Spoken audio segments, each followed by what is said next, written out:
So this week the topic is based on Chapter 5 about the Internet. We have due an important assignment tonight, so I just wanted to see how you are getting on. A bunch of people have already submitted it, which is good to know. But if I can help anybody else who's not quite there yet, that would be great. So I am speaking about the term paper 1, which is research paper 1, which is due tonight.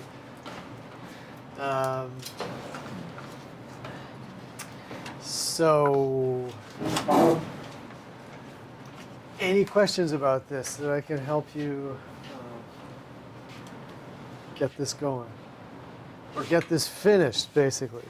Last class we got it going, coaching about each of the prompts and also some ideas about where to look in the textbook for some information. But of course, if there wasn't enough information, you can always go beyond the textbook. So any questions about this, about any of the topic? All right, I need to see a hands up here. Who worked on topic 1 on the CW? Everyone's got to raise their hand on one of these topics. I chose number 1. You chose which one, Chow? Number 1. Number 1. Raise your hand, Chow. Chow worked on number 1. Did you work on the CW? Yeah. Awesome. Okay. So that one asks about, the kind of network strategy that is involved in programming for an upstart, smaller network with a very specific target audience. Because to try to go and compete with ABC and CBS and NBC while they're all competing with each other would be very difficult. All right. So who's on number 2? Discuss the impact that the network had on the national culture. Okay, William, and I'm sorry, what's your name? Josiah. Josias, okay. Any questions about that? No? All right. So we had, again, this is not for your benefit, guys, but if other people had chose this topic and they're streaming, just a reminder about what this one is all about. It deals with the early history, either the history of radio, the introduction of radio, or the introduction of television. And so it's asking about how a new mass medium, a synchronous mass medium capable of tying together millions and millions of people in the country would change the national culture. In other words, the big set of things that we know about based on media. And so it says break it down into advertising, entertainment, and political broadcasting. And your textbook will have information about early milestones of each of those. So as we said, for instance, in radio, you might think about how all of a sudden having a mass medium that would link up, hundreds of thousands, if not millions of people would allow advertisers to reach, very large groups of people that they probably couldn't have reached in the same way before, and through entertainment or humor or other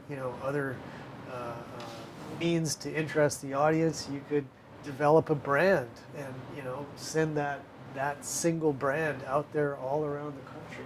Same thing for entertainment. We will have the emergence of big stars, national celebrities that the entire country knows about because, again, they're exposed to them on an electronic mass medium, which disseminates their image everywhere. And same thing for politics. Whereas the president would rely on the newspapers before, the president can now take to the airwaves and speak directly to the American people. That is a big development. In television, of course, these things were not all that new, but they did change and transform in the age of TV as well. Of course, when pictures were came into the mix. So I see a couple of people. So far we got 3 people committed to different ideas. Third one, who's working on the third one? Radio remains. So this is sort of the radio survivor topic. Who's interested in that one? So this is to say that radio, has had to reinvent itself first when television arrived on the scene. And we know that television stole a lot of the programming ideas and lured the stars from radio, those who could make it, into television. Nobody's working on that? All right, so let me see a show of hands. Who's working on the primetime schedules? Okay, no two hands in the back. What are you guys working on? Lonnie?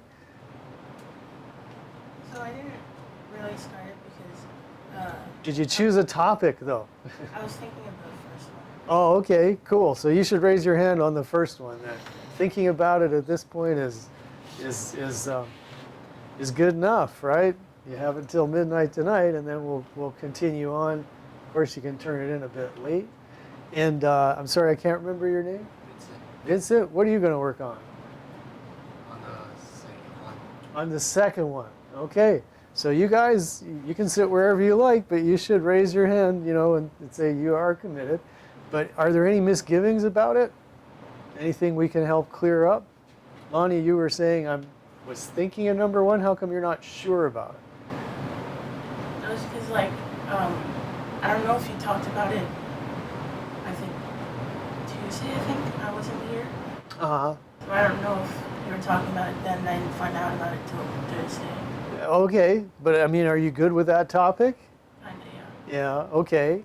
So for that topic, I highly recommend looking at the Wikipedia site for the CW, and maybe even for Fox as well. So I'm just sort of quickly going over what we would have, what we did talk about when you weren't here. And you can always stream, or you can go to the archive for the full the full experience of what we said in class about it. But this is pretty quick. So, the question is it's asking about, okay, what do they do differently as a small network that's trying to compete with the big ones? And the Fox network kind of paved the way for this. In that they arrived on the scene in 1980, and they were a small fourth network competing with ABC, CBS, and NBC. And so they kind of set the general direction for doing this type of thing. And so, where are they? The Fox. We're not looking for 20th Century Fox Television. There's so many sub-businesses here. Fox Broadcasting Company, okay. Looking into the early, so you could write about Fox, or you could write about the CW, or the UPN and WB, but I'd say probably Fox or the CW. When you look into it on Wikipedia, you're going to see that the way that Fox figured they could compete with ABC, CBS, and NBC was to define their target audience as younger. So they went after younger audience. And they also began kind of slowly. First, they just started on Sunday night because there was no, to do original programming on Sunday night because there was not much happening on Sunday from the other networks. And then they kind of built it out like that. So that's two things. Going young with your target audience and starting out small without trying to do like a whole primetime programming thing to start with, because you can't compete. But eventually they built that out. Fox really established itself with a big, expensive sports NFL deal to broadcast the games. But the other thing that Fox still does is, whereas primetime is usually, 8 p.m., 9 p.m., and 10, finishing up at 11, Fox only broadcasts, they only supply network programming for those 2 hours there. So, that's another way that they say, okay, between 10 and 11, we'll let ABC, CBS, and NBC do their thing. We will not supply that programming. So if you look, then if you're more interested in the CW, if you look at the CW here, you'll see many times in the Wikipedia post it says things like, We redefined our target audience as young women 18 to 34.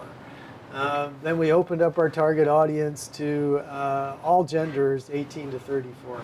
But it's all young. They also don't program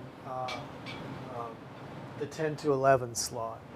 And I'm not sure what they do on the weekend either and how that developed. So that's already enough to write a paper about, right? I mean, we could talk about, again, start small, not too many shows, target audience is young, right? And you are programming 2 out of 3 prime time hours. And you got some kind of weekend strategy. For instance, Fox, eventually filled out Sunday night with animated series based on the success of The Simpsons, which is one of their first bits of original programming. So, that'll give you some ideas right there. You could shoot that with your phone if you want.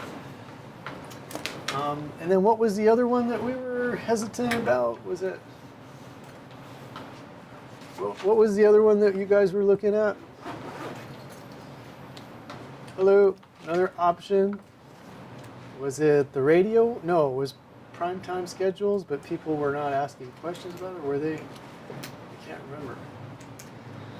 All right, well, if you're not interested enough to even respond to that question, then we will move on.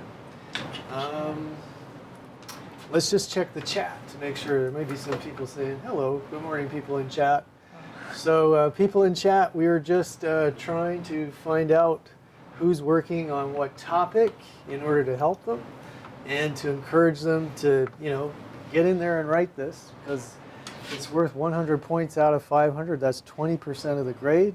It's 4 pages long, which is not too intimidating, I hope. And there is plenty of help, either right now or my office hours are from 11 to 12 on Tuesday and Thursday, conveniently right after this class in ArtX 170. If you want to come in for a one-on-one discussion of your topic, happy to do it. So remember, you can turn stuff in late for reduced credit, but after 2 weeks, that evaporates. So 2 weeks from tonight at midnight, so basically 2 weeks from Thursday, let's say, you would have to definitely have this in, or you would not get those points. And like I said, it's pretty huge. If you miss this assignment, if you don't do it, it's very hard to do well in the course, let alone pass it. So. Okay, no questions. Awesome. We'll move on to the topic of the week, which is the internet, which of course has transformed all of it. You could regard it as an electronic medium in itself, as when it comes to the web and all of the interesting things that it brings us in terms of interactivity, in terms of scalability, where if you want to reach millions of people through television broadcasting, you have to buy a whole bunch of expensive stations, and you may take a long time to find your station in San Francisco so you can compete here. On the internet, of course, you are exposed to a global audience immediately. There's no kind of barrier to getting into it. So that's a huge deal. That's what I mean by scalability. You could start out with 100 people, and then, gosh knows, you make a viral video, and all of a sudden, there's 50 million people have seen your work, and just as soon as that happens, you may go back down to having 100 people as an audience. So it's scalable, very flexible, and it also has transformed everything else. Radio and television, have stepped in to take advantage of those opportunities. You could have a radio station in San Francisco that people listen to all over the world. And also it's transformed and content. So you could have podcasts that compete with local stations and such. And Podcasts, like NPR's podcasts, actually compete against their own local stations and create new problems for themselves. So, very interesting developments, all brought about by the internet. So this week we're talking about, very quickly about the history of the internet, and then looking at where it may be going in terms of affecting audience habits. And again, over the weekend, I was listening to some industry information, which was just talking about Disney's move into streaming. Disney, one of the biggest companies in broadcasting, completing its purchase of the Fox library, all those shows, Friends, all those, tons of shows.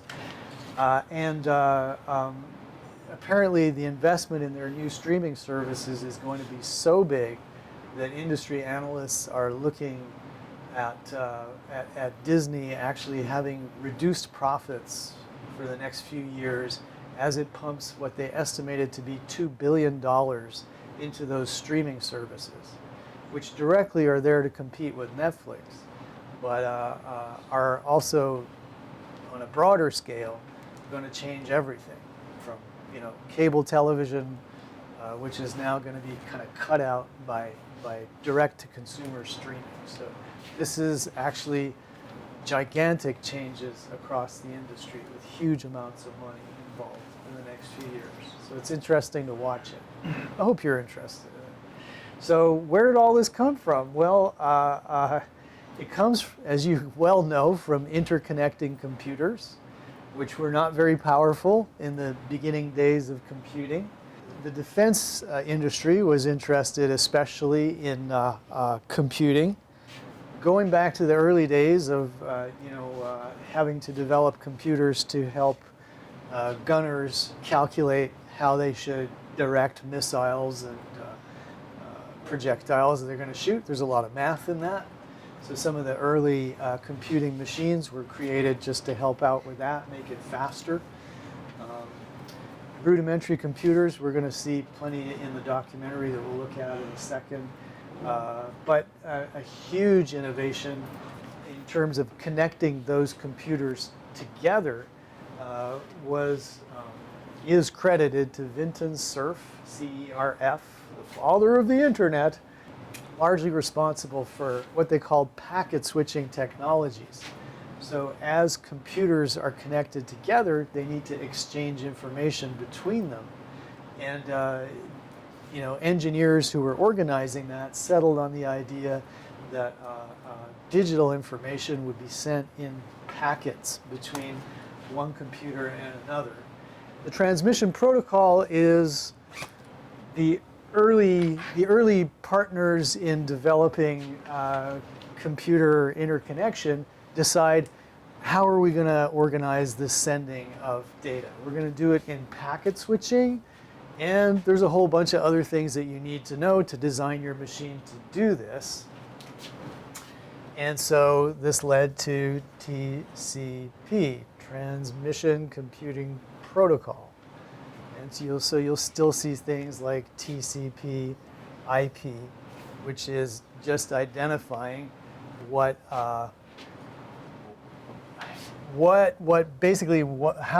the exchange of data is being organized. So from the transmission protocol to the internet protocol, both of them are talking about how to exchange the data.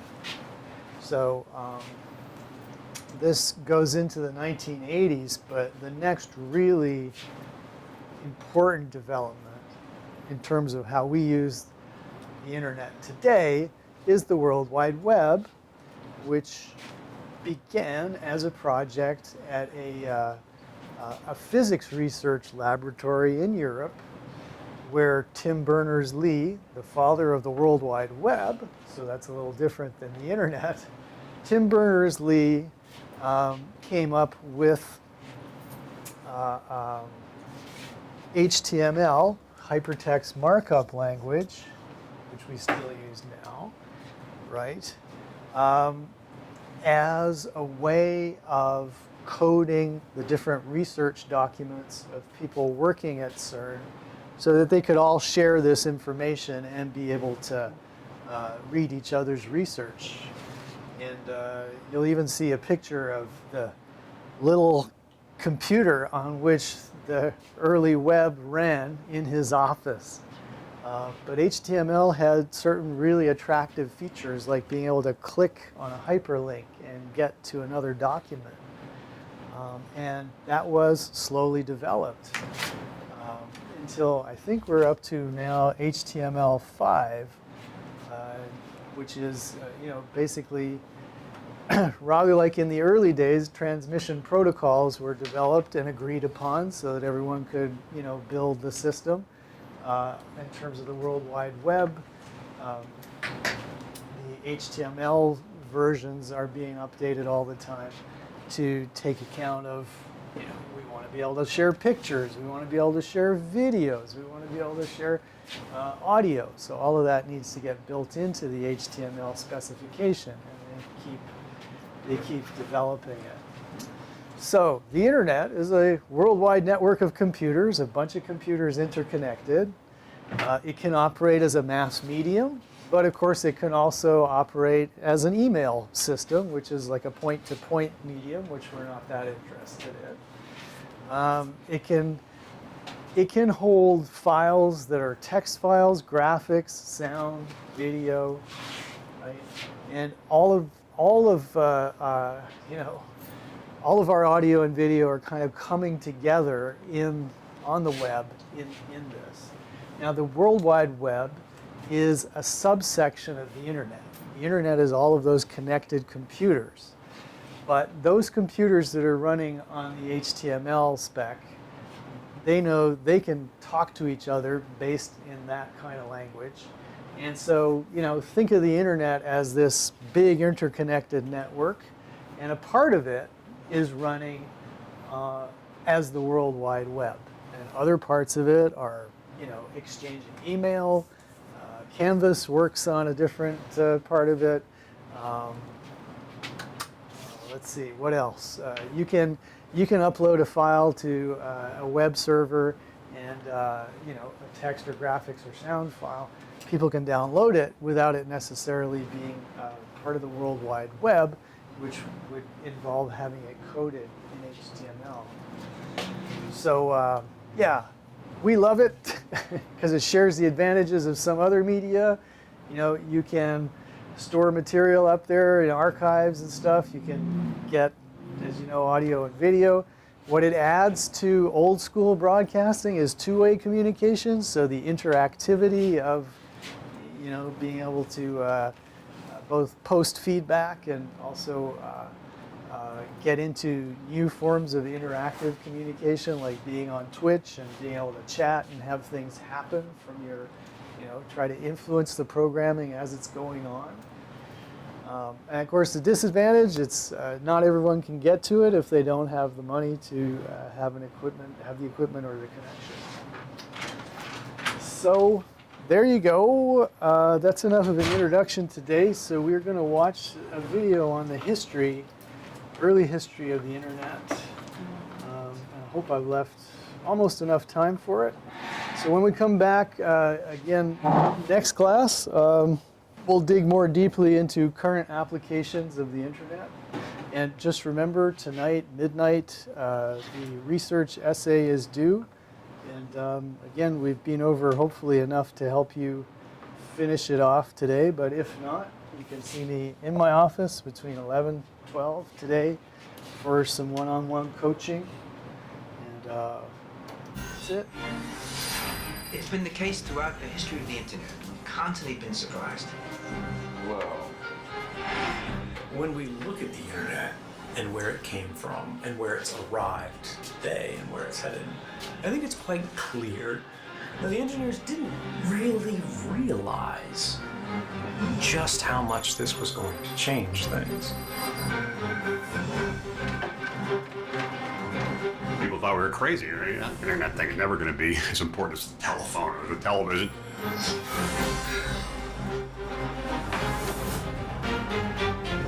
In this series, we'll journey through the past, present, and future of that revolution we call the internet.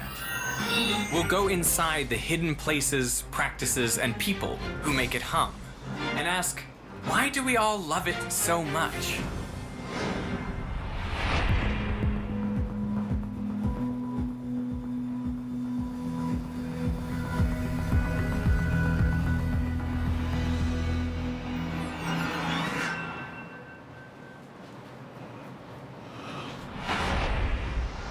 This is the internet. Really, right here. We usually think of it as invisible, up somewhere in the cloud. But this is where the invisible becomes visible, where the intangible becomes concrete. I'm Derek Muller, and I'm in an internet exchange point, one of hundreds of places around the world where computers, networks all link up to form the global internet. What's happening in here is that countless routers and switches are receiving data from one network and they're passing it over to another network via real physical cables. So it's a network of networks, all interconnected, which is why we call it the internet. And here you can actually reach out and physically touch it. Everything we've ever recorded, or for that matter, ever written, texted, or Tumblred, passes through these global internet exchange points. It is a cosmic journey, the likes of which neither Newton, Tesla, nor Einstein could ever have fathomed. All of it traveling at the speed of light. I spend most of my working life here on the internet. Now, I know that may sound a little bit nerdy, but I actually really enjoy it. I create and host an online science channel called Veritasium, meaning the element of truth. It is my dream job because I'm passionate about science, and now I can investigate topics I've always wondered about. Isn't that cool? And bring my world of science to a massive international audience. I capitalize on the reach of the web. For example, after uploading this video called The Surprising Application of the Magnus Effect. Oh, look at that go! It has now been viewed by more than 50 million people from around the world. Not bad for a film about a fluid dynamical effect. As a species, we have an inbuilt need to connect with others, to communicate and share our stories, to create community, in essence. And the internet empowers us to do that in ways we never before imagined. In 1969, the same year that a man stepped on the moon, Leonard Kleinrock headed up a team of computer scientists later hailed as the fathers of the internet. And it all started in a room like this one. But the interesting thing is that if none of us had been born, we'd still have an internet today. It was in the air. It was going to happen. The inspiration to create a brand new network came from a branch of the Defense Department called ARPA, the Advanced Research Projects Agency. Well, you know, ARPA was formed as a response to the 1957 Sputnik launch by the Russians. The Soviets had caught us with our pants down. We were behind in technology. At the time, computers were very large, very expensive, and separated by great distances. So a single user wishing to use multiple programs would have to travel to different locations. Computers need to talk to each other, and there was no way in which they were able to do so efficiently at the time. Here was the problem. If you were trying to send files or messages over a network, you'd have to put them in one at a time. So each message had to wait its turn. And if one of the messages were really big, it would take a long time to go through. The solution Leonard Kleinrock and his fellow internet pioneers came up with still lies at the heart of the internet today. It's called packet switching, in which all the messages are cut up into pieces of the same size, called packets. Then the packets can travel separately through the network, making the best use of every available space. So packets from small messages, well, they can squeeze into the gaps between packets from large messages, avoiding the long wait. And once those packets have reached their destination, they can be reassembled into their original messages. To do all that chopping and reassembling, a special device would connect computers to the network. This is the very first piece of internet equipment ever. This is where the internet began. It's the interface message processor.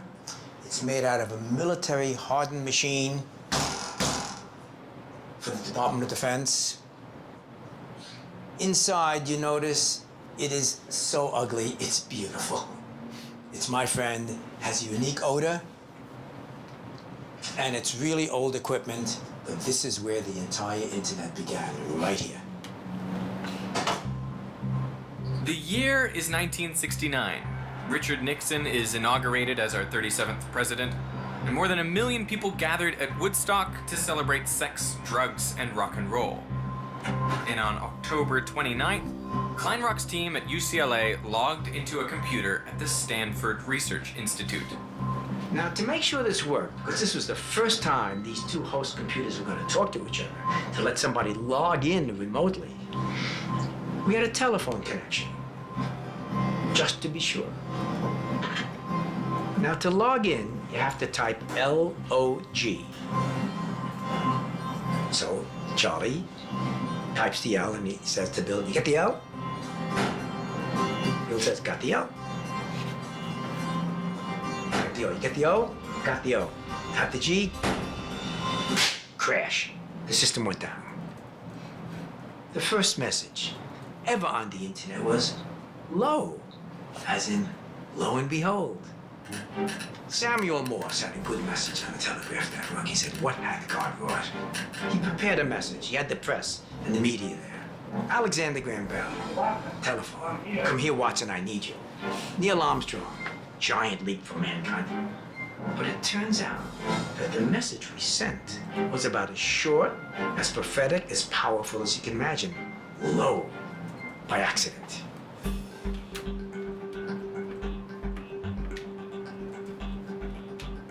Our vision in those early days was machine to machine or person to machine. What I missed totally was that this was not about computers talking to each other. It was about people communicating with each other. By the end of 1969, there were just a few computers connected to the ARPANET.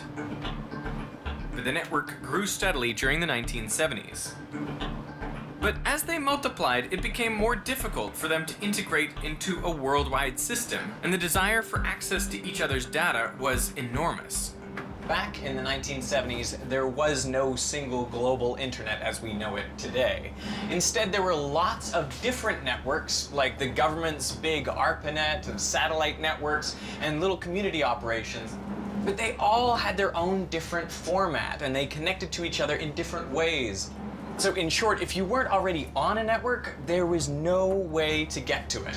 It was like the biblical Tower of Babel. We needed a common language, a standard set of protocols that would allow all these networks to talk to each other.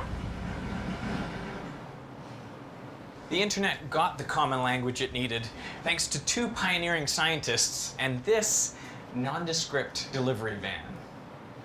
Vint Cerf and Bob Kahn worked for years to solve the problem of connectivity. Bob showed up in my office at Stanford in '73 and says, "We have a problem." And my reaction is, "What do you mean, we?"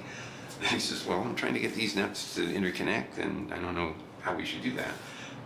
Vint Cerf and Bob Kahn outfitted this vehicle with high-end computer hardware and radio transmission gear, and then they drove it through the streets of the Bay Area.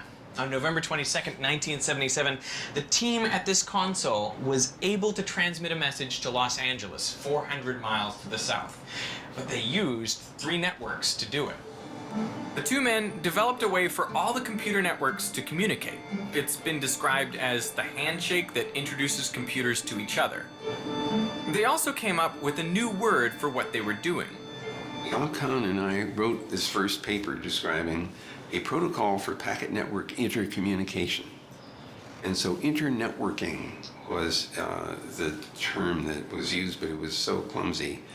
Bob Kahn called the project interneting, and eventually we started to refer to the object that we were building as the internet. Computers were still large, roughly the size of industrial refrigeration units. The only people who could afford them were large corporations, universities, and the military.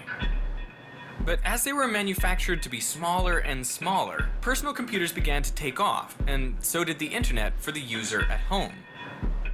Probably 1981. I bought a PC and tried to get hooked up to a modem, and it was really complicated, really difficult. But there still was something magical about the idea that I was, sitting at a computer connecting to people and ideas all over the world. The standard speed of connection was 56 kilobits per second, so uploading a video or even a photo took a ridiculously long time. People were complaining it was too slow, and we're going to fix that with the cable modem. Jim Phillips was an executive at Motorola in the mid-1990s when they developed a way to speed things up.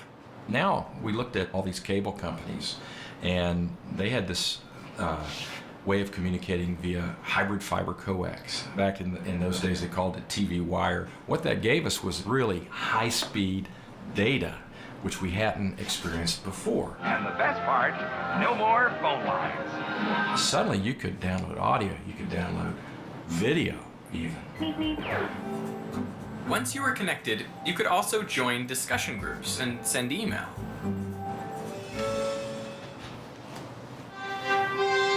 One dial-up service rose to the top. AOL, America Online. Welcome. You got mail. It took millions of Americans online for the first time.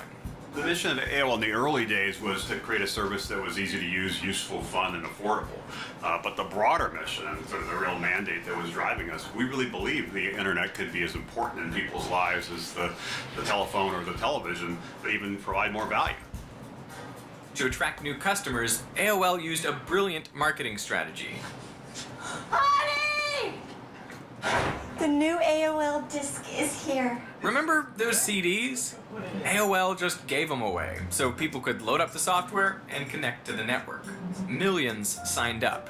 At one point in the 1990s, half of all the CDs produced on Earth were from AOL, and users discovered new ways to find each other. For us, the community was everything. It's how do we create a whole suite of tools? So it started with email. It also was message boards and forums, things like that. We also thought the real-time communication was important. So initially, we launched People Connection, sort of chat rooms, and we created instant messaging. AOL provided a gathering place for groups of people with shared interests. They could see all the traffic of so many communities coming online. So whether it was iVillage with women, or Blackberry Creek with young children, or Net Noir, the African American community, LGBT community with Planet Out, I used to call it the 2/3 rule. More than 2/3 of their traffic was people just talking to each other in their platforms, in a chat room, message board, etc. I used to even joke that I'm kind of like not just the CEO of the company, I'm kind of the mayor of the community. We asked a question in 2004 of a lot of experts. What is the most surprising thing about the growth of the internet? And they said the spread of the web itself was what stunned them, just that so many people had so much to say. And of course, there's a lot of cat videos in that, and a lot of cat pictures. Kittens, inspired by kittens. But there's also sort of profound sharing. My shirt matches the boxes behind me. I'm gonna change. Yeah, I think that's better, although I wonder if we can take it down a button. No. One of the most famous to upload his life is John Green. John's best-selling novel, The Fault in Our Stars, became a hit movie. But millions feel like they know him personally because for years he's run a YouTube channel. You're very, very tall. Yeah, I know, and very white in this picture. Including this one, which is enormously popular with his brother Hank. From January 1st to December 31st, 2007, John Green and his brother Hank ran a video blog project they called Brotherhood 2.0. Every day for the entire year, the brothers sent each other videos. Don't you know the whole world's already gone and reserved a copy at Amazon? How many more books could you sell? I got to hang out with John, and we reached out to Hank. And good morning, Hank. It's Thursday, May 5th. All right. One more time. Yeah, 1, 2, 3. Good morning, Hank. It's Thursday, May 5th. It's your birthday. Happy birthday. Cool. All right. I am rolling. We're rolling this in. You like that? All right. Okay. So, tell me how you decided to put your first video on YouTube. So late in 2006, my brother and I were talking on AOL Instant Messenger, and we were talking about how we never saw each other and we never talked on the phone. We only communicated textually. And we got this idea over Instant Messenger to stop communicating textually and only to communicate via videos that we made back and forth to each other every day. That was early. That was early days. Did you realize what you were doing at that point? No. What was No. your expectation for the project? I remember when Hank uploaded the first video and a couple days later we had 450 viewers. I remember thinking, where did these 450 people come from? It just felt huge to me. It was astonishing that you could reach people so directly. Off topic, but at the state fair, turkey legs are just so delicious. I wonder if Velociraptor legs are good. Good morning, Hank. It's Tuesday. Today's video is like nothing you ever bought at IKEA. It comes to you in only 2 parts. The Green Brothers daily vlogs began to gather a massive audience, and theirs was one of the first big channels on YouTube, leading the way to the birth of a YouTube nation. Hi. Hi. Hi, everyone. Buongiorno. I love you. I mean, watch my channel. The brothers also set off a relay race of memorable virtual moments. By the end of this song. Sit down.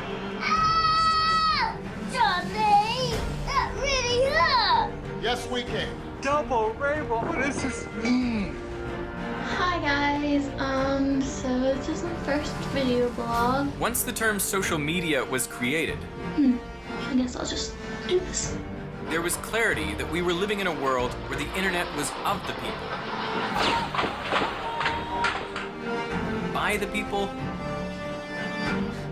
Hi everybody. and for the people. We're all working hard to make this an awesome year for other people. This is your time. This is my time. It's our time. Get to it. The year was 2014.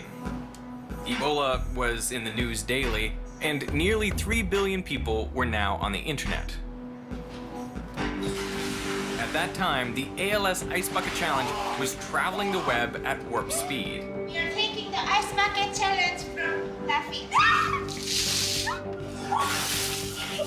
The online campaign went a little something like this. I am accepting the ALS Ice Bucket Challenge. Either you or someone you knew poured a cold bucket of water over your head. You then made a donation to the ALS organization and also nominated someone else to then pour a bucket of water over their head. Ice Bucket Challenge. I accept the challenge. Challenge accepted. The viral campaign was an effort to eradicate Lou Gehrig's disease. It also may have underscored the look at me and narcissistic culture that had begun to emerge online. More than 2 million people posted videos of themselves accepting the challenge. The Ice Bucket Challenge raised more than $115 million in just 6 weeks. It was, and still is, the apex of using social media for a cause. Every month, almost 2 billion people log on to Facebook. Its founder, Mark Zuckerberg, grew impatient with the creation of an official Harvard webpage while he was a student, and so he and his friends decided to take matters into their own hands. Zuckerberg launched Face Smash for Harvard students only, and from there it spread to other colleges, and then on February 4th, 2004, the site The Facebook was launched nationally. Just 4 years later, the company was valued at nearly $4 billion. It was already hard to remember life before it, when we actually smiled at someone when we liked something. Tagging was just a kid's game. The online platform shifted our communication from emailing to broadcasting the content of our lives. And even if it went away tomorrow, it has forever changed the way we communicate. Facebook continued to experiment with the ways users could webcast. So when Facebook Live appeared, it enabled users to go live with whatever they were doing from wherever they were doing it, with the push of a button. And through it, we've had front row seats to everything. Okay, here we go. From the viral sensation of Chewbacca Mom to the other extreme, the live cast of the Minnesota shooting. Told him not to reach for it. I told him to get his hand open. You told him to get his ID, sir, and his driver's license. Oh my God, please don't tell me he's dead. Please don't tell me my boyfriend just went like that. Where Diamond Reynolds broadcasts the aftermath of the shooting of her partner. He was just getting his license and registration, sir. The internet via Facebook, Twitter, Pinterest, and so many more sites has become our go-to for just about everything. Breaking news, social movements, or a funny moment to break up an otherwise horrible day. I saw the life inside of your eyes tonight. These statistics show us in real time the sheer enormity of web activity at any moment in the day. It is now true that every second, 6,000 tweets are tweeted, and 41,000 status updates are posted to Facebook. And Google processes 100 billion searches a month. I think it's fact. I don't put a judgment on it. I think we're heading towards a world where everything is being imaged. I have to teach my 4-year-old kids now that if they do something and it's viewed on Facebook, it's there forever. So ultimately, it's going to change society. Audience participation made the internet enormously powerful, but its reach accelerated with the juggernaut of online gaming. It's nearly a $100 billion worldwide industry. 4 out of 5 households in the United States have gaming consoles, translating into 155 million Americans playing games regularly. All right, Koopa Troopa, game on. Game on, Veritasium. Am I saying that right? Veritasium. For some, it is a full-time job. They play online and others pay to watch. I went one-on-one with game streamer Josh Peters, who goes by Koopa Troopa 787. Ugh, I hate that. He's definitely out of my league. Tell me about the journey from, doing gaming for fun to doing gaming for a living. After a week of doing it, without even trying to monetize or make money from it, within a week of starting, I was making more money than I was at my full-time job. For the first time in my life, I felt like I could actually do something that I really enjoyed, but make a living out of it. And I know sometimes I take that for granted. It's a very, very big question, but I mean, do you feel like the internet has made a life possible for you that was otherwise impossible, or what are your thoughts on it? I have had up to 57,000 people at once watching me play a phone game. And that's an entire stadium's worth of people watching me play a game on my tablet from my home office. And that's not possible without the internet. Alright, he's dead. He's fallen to the ground. Now I'm gonna try talking to the little kid again. And he has no idea where most of these people are watching him from, or who they are. The audience lurks in the shadows. His fan base is completely anonymous. Capitalizing on the invisibility of anonymity, apps like Whisper and Secret and Yik Yak began to saturate the marketplace. Yik Yak was created by college friends Tyler Droll and Brooks Buffington. They wanted to create a more democratic social media network where users didn't need a large number of followers to have a virtual voice. So they allowed people to post comments completely anonymously. Yik Yak's 1.8 million faceless users share thousands of yaks per day. It started out, innocently enough, with postings like, "Shout out to the girl in the red sweater on the library steps. Looking real good." I hate when my phone says searching, but when it does, I hold it to my heart and whisper, "Me too, phone. Me too." Good morning, Savannah. Well, the smartphone app Yik Yak only launched last December, but how quickly it took off. Yik Yak targets college students, but the younger crowd is using it too. And it can also be dangerous. It's called Yik Yak. but the tide quickly changed to cringeworthy and, of course, horribly offensive messages, or yaks as they are known. Female students at the University of Mary Washington were threatened verbally with rape and other kinds of abuse. Crime alert out of Fredericksburg, where police say a man has been arrested for the murder of his college roommate. One of them was actually murdered. Her friends and family say it was partly due to the tension that began on the app. In Falls Church, the funeral for Grace Mann is being held. There were incidents at dozens of colleges and universities. Yik Yak's founders say that they have made changes to address the complaints they received, like adding filters to flag offensive language. They have also built geofences around roughly 85% of the nation's high schools and middle schools. Total anonymity gives you freedom perhaps to speak or to explore different thoughts, ideas, possibilities that might be out of the bounds of perhaps your normal social milieu or your physical setting or whatever. But how do you balance the need for anonymity in very real situations, the political dissident, the abused spouse, etc., versus the growing trend of just intolerant speech online?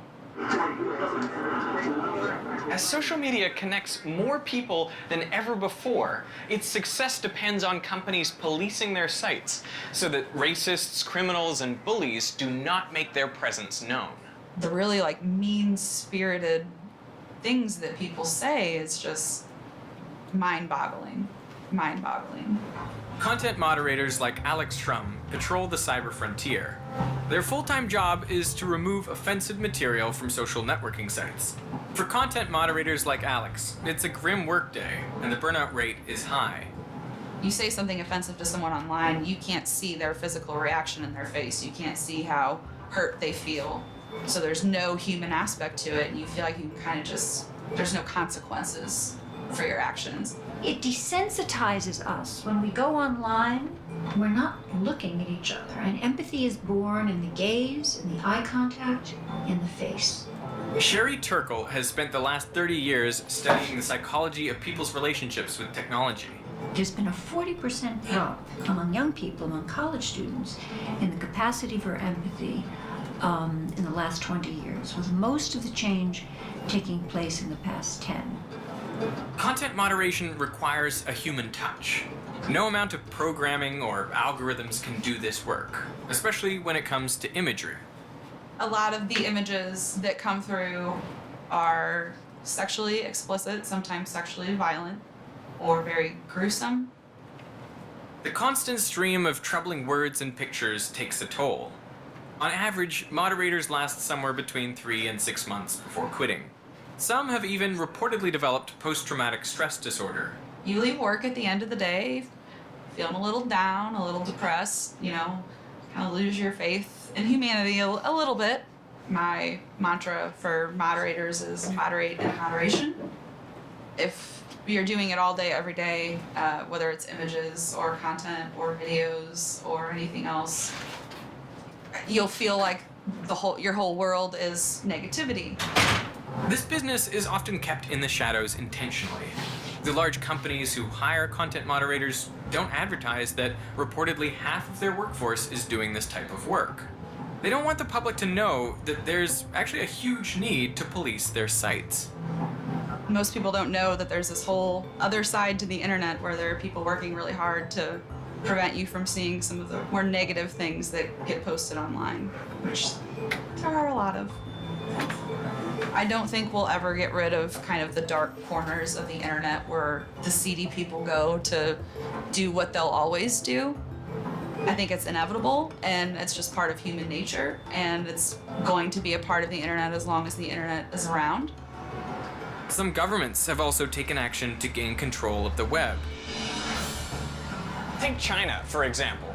They've built what's known as the Great Firewall. It's a sophisticated system of filters that blocks out anything the Chinese government deems undesirable. So if you're in China and you search for persecution, you'll get a blank screen that says page not available. You get the same kind of results if you search for Tibetan independence or democracy movements. Websites like the New York Times, Time Magazine, YouTube, Facebook, Twitter, and most of Google are also blocked. There's no denying that someone's always watching you. They also are implementing highly controversial surveillance, which they call the Golden Shield Project, using speech and face recognition, closed-circuit television, and other internet surveillance technologies. The Chinese government hopes to create a gigantic online database of each and every one of its citizens. And several years ago, China insisted that Yahoo turn over account information that ended up helping the government track and imprison journalists. 2 of which were then sentenced to 10 years in prison. The incident attracted so much attention that Congress held a hearing where an outraged congressman told Yahoo executives, While technologically and financially you are giants, morally you are pygmies. Yahoo has since apologized for the incident. Censorship has gone global. France and Germany have laws banning Nazi propaganda, and in Australia there have been a series of proposed laws to block pirated materials and protect children. Now those are worthy goals, but it does make you wonder where this might lead. Increasingly what we see is that different forces, political and economic, are making the internet less free than we had hoped.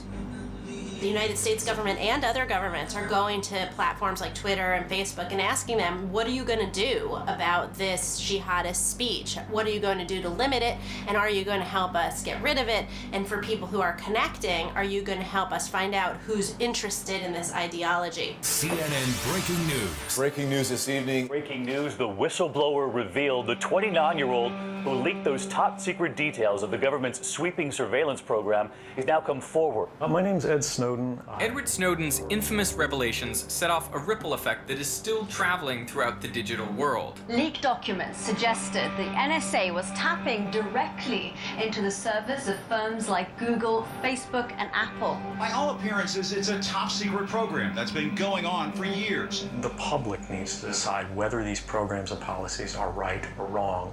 Snowden worked for the National Security Agency and leaked thousands of classified documents that revealed the government was collecting the communication records of perfectly average folks, people like you and me. They were, in essence, spying on millions of Americans. We caught up with him in Russia, where he is in exile. He says that we should consider how far the government will go with that information. One of the common questions that people have when they think about the surveillance problem, when they think about all of the data that's being collected by corporations and government, is why do people get so angry when the spies are doing it, when the government is doing it? When they say they're trying to do it to save lives. The answer, as far as we can tell today, is that the participation with these private companies is largely voluntary. You're opting in to use Facebook. You're signing up for a Google account. You're agreeing to the terms of service on Twitter. And there's also a difference in the level of power that these different sets of actors can bring to bear. Google can spy on your email and serve you ads that they think are relevant to your interests. The government can put you in jail or drop a bomb on you. The revelations sparked by Edward Snowden and continuing through the last several years, frankly, I think have reshaped the conversation in this country, certainly, and really around the world. We know that the internet and much of the digital world was an American invention.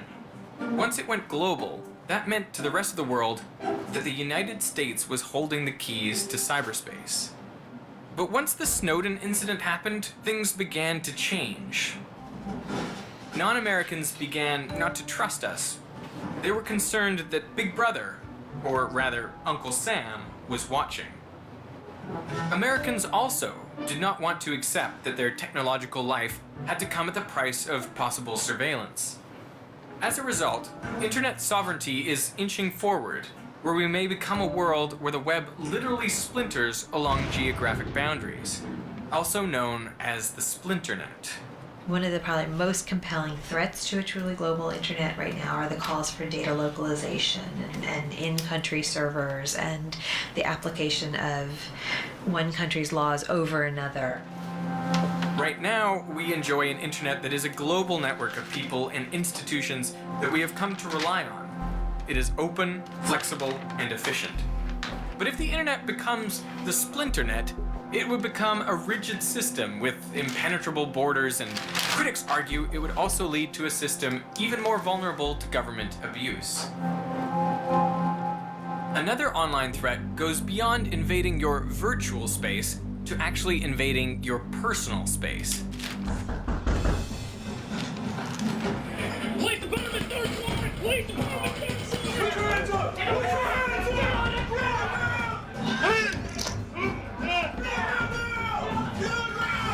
It's called swatting. It is an internet prank where someone finds out your home address and calls 911 to report a fake emergency. And just a few years ago, one went down in a suburb of Atlanta. It began with this 911 call.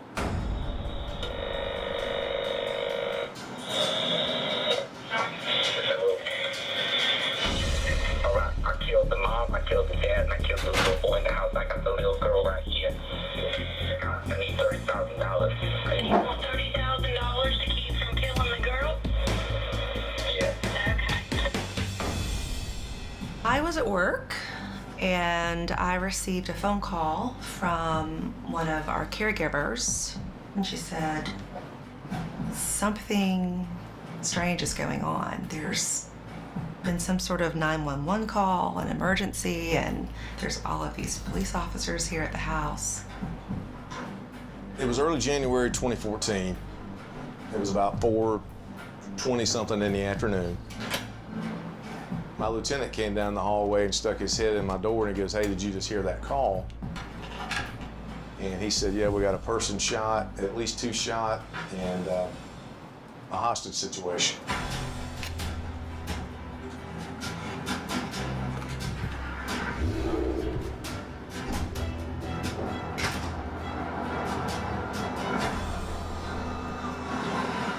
I mean, I really felt like, no, this can't really be happening, but when I could not reach anyone to get that reassurance, that's when it really just, your head starts thinking crazy things. And, what if there is some crazy person in my house?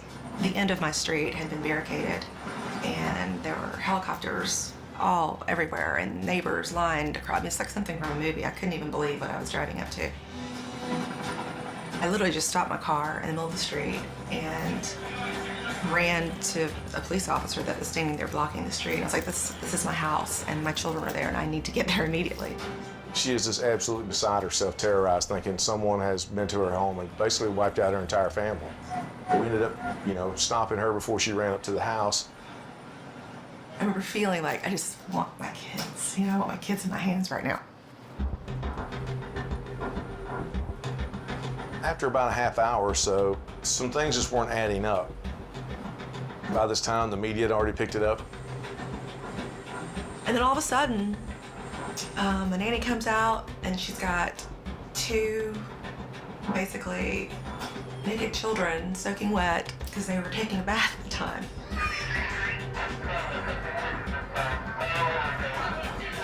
Our patrol guys go in and they clear the whole house. And come back out and it's like, "Hey man, nothing's going on in here. This is a hoax."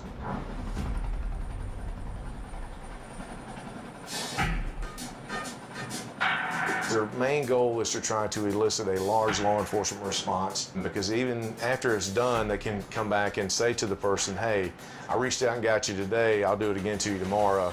Don't mess with me." Traditionally, the online world from the very beginning, the world of games, was a boys' club. And I think that combination of locker room, anything goes, boys' club mores in the online world, combined with this nobody knows your name, you can be anonymous in a certain sense, you're not anonymous but you are, that characterizes cyberbullying. It's just a sick game. It's a kind of a retaliatory action. I'm not sure exactly what causes it to reach to a level of where you get swatted, but that was my understanding. It angers you to know that somebody did this as a joke and that there's somewhere they're laughing about that and they thought that that was funny. There's no accountability. It's like a wild, wild west on the internet, and every now and then a marshal will ride through town and bring some law and order, but then he leaves and everything goes right back to the same way it was. It can seem chaotic and lawless, but we can't really blame the internet for the malicious behavior of its users. That's the thing, we brought with us all of our social values onto the internet. It's not that the internet changed our social values, it reflects them. The global internet is so infinitely accessible, bad actors can show up anywhere.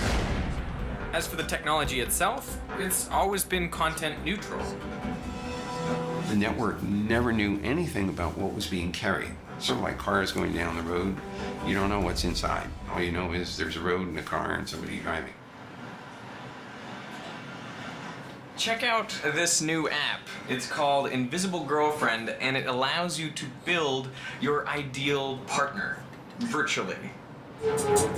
As the site says, it offers social proof. You know, like if you're not in a relationship, but you want people to think you are. Now, don't get the wrong idea. I am very happy with my actual real-life girlfriend, but I thought I should investigate this to see what the future may hold. So first, you set up your own profile, and then you get to pick her traits. Her name? Let's go with Katie. Now, what is she like? Personality traits. How about lovingly nerdy? And what sort of stuff is she into? Ooh, chess. No, on second thought, no, let's not do chess. How about fashion? Yeah. Ooh, cooking. Yeah, that's a good one. And sports. Where do we meet? Camping. No. At the theater. You just finish it up here, and that's it. I now have an invisible girlfriend. Look who it is. My new invisible girlfriend, Katie.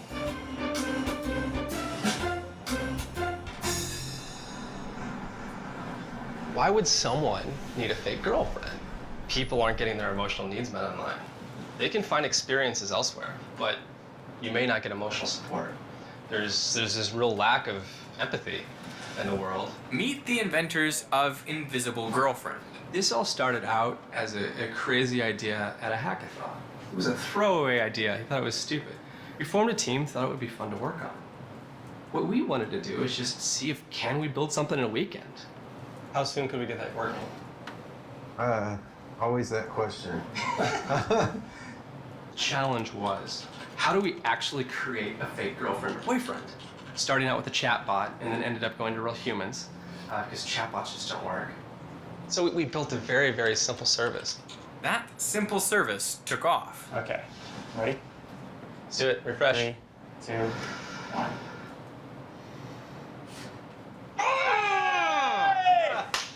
Ah! 200,010. Wow. That was awesome. Hundreds of thousands of people have signed up.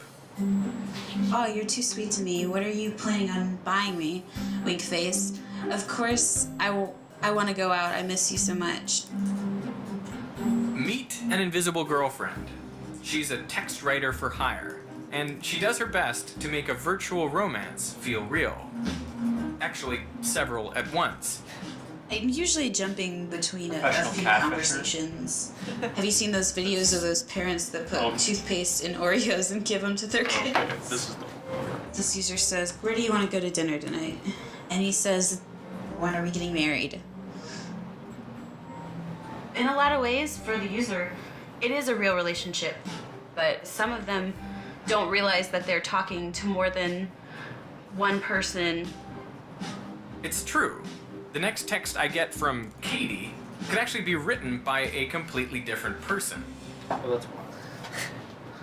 like being the boyfriend because, like, I know what women want because I'm a woman, so, like, I know what a woman wants to hear, but I'm not necessarily sure that they'd be happy to know that I was a girl. Sometimes these quote-unquote relationships become a little complicated. Sometimes the users will try to take it to a sexting level, and you really have to deter them, but that doesn't happen very often. I think they just want someone to be kind to them. The user said, "What I bought is a surprise, but I'll give it to you tonight when I pick you up for dinner. I love you, baby." And I said, "I can't wait. I love you too, darling. You're too good to me. How do I deserve you?" The creators of Invisible Girlfriend never expected it would become so meaningful to both parties. We've been really intrigued by how you can have the deep connection with just messaging alone. In the future, I think it's going to become normal to engage with characters that may not exist.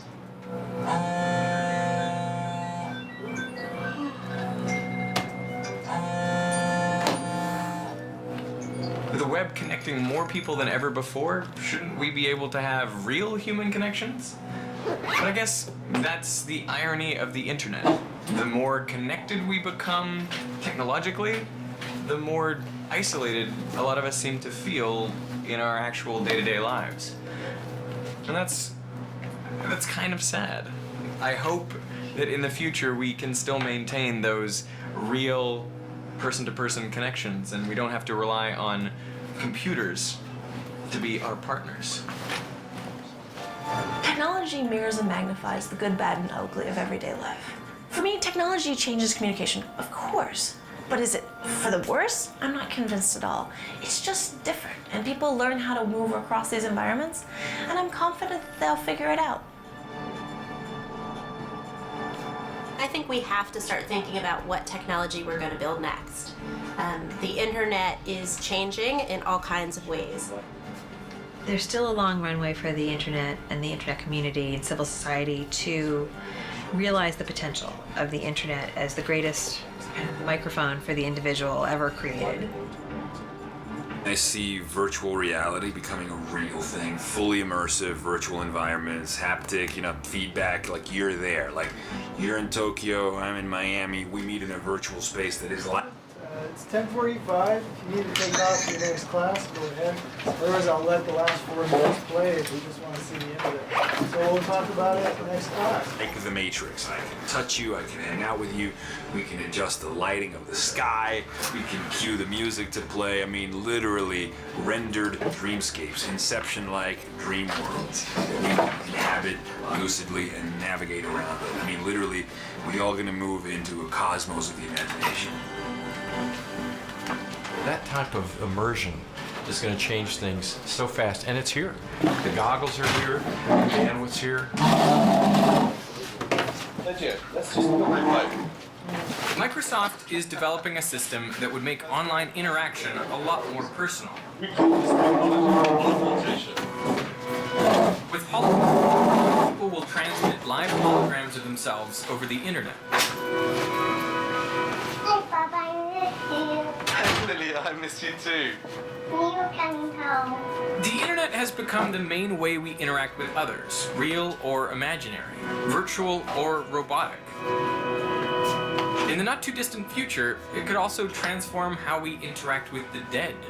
It's not hard to imagine that our loved ones who have passed on could be reconstructed by compiling their internet history. No, none of that. All their online activity, their email, That's photos, wildly Facebook unnecessary. posts. Most people in the past lived and died with no record of their existence at all, other than their birth date and their death date. In the future, we'll have a library of souls. Now think of what you can do if you have the connectome. You would have a library of souls, by which you could have a conversation with Winston Churchill. Of course, these figures died in the past, but in the future, the Einsteins and the Winston Churchills, their basic personalities will be preserved, and so you'll have a nice conversation with them.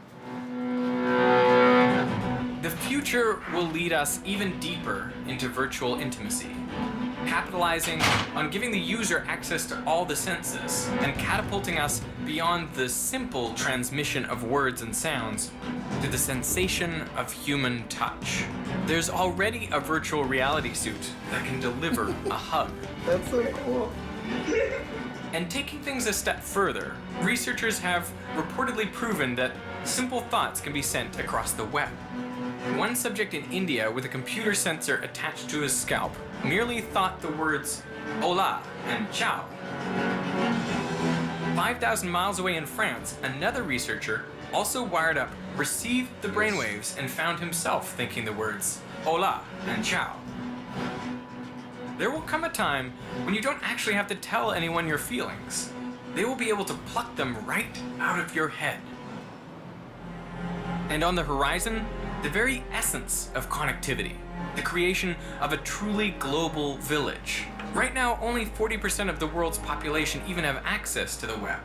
A look at how many devices are actually connected to the internet, and you see how many of us are still in digital darkness.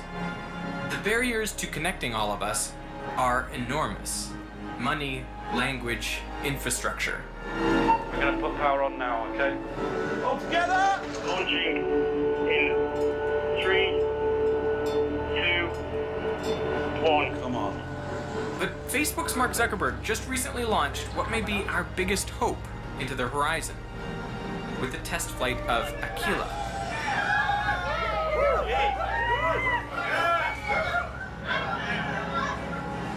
Aquila is a solar-powered drone, and once she is launched, she should be able to fly for up to months at a time, blanketing the most remote parts of the world with Wi-Fi.